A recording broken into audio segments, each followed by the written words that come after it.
Blessed and happy Wednesday to all of you, my dear friends, my dear brothers and sisters, my dear good people of God, faithful followers of the Daily Gospel Reflection with Father Jack, my dear kababayans. Today is October 15, 2025, and today is Wednesday within the 28th week in Ordinary Time, Year C.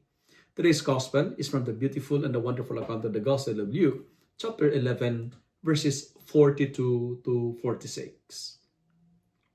Today's gospel is a continuation of yesterday's gospel, and today Jesus criticizes the attitude of the Pharisees for their scrupulous observance of the law.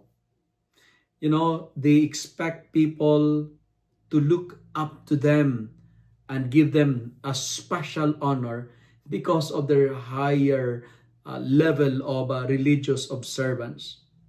And the gospel personally reminds me not to use my spiritual privileges just to gain personal recognition, status, and prestige. And Jesus confronted the Pharisees because they're paying tithes.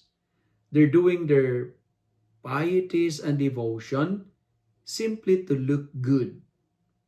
Their generosity, their charity, their kindness is just a mere show.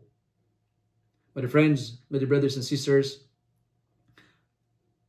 religious piety is not meant to perform a spectacle just to gain praises, likes, and appreciation. Piety should spring and rooted in service and act of love. Religious practices, do it. Spiritual devotions, do it not to impress, but do it to please the Lord.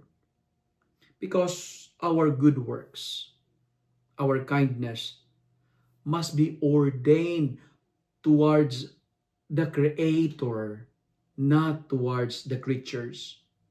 That is to say, do it for God, not for man.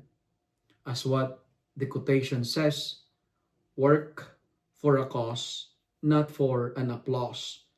Live to express, not to impress people.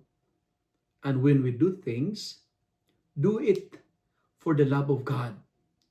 When we do things, when we do our personal devotion, do it because it is the way to please the Lord, not to please the world.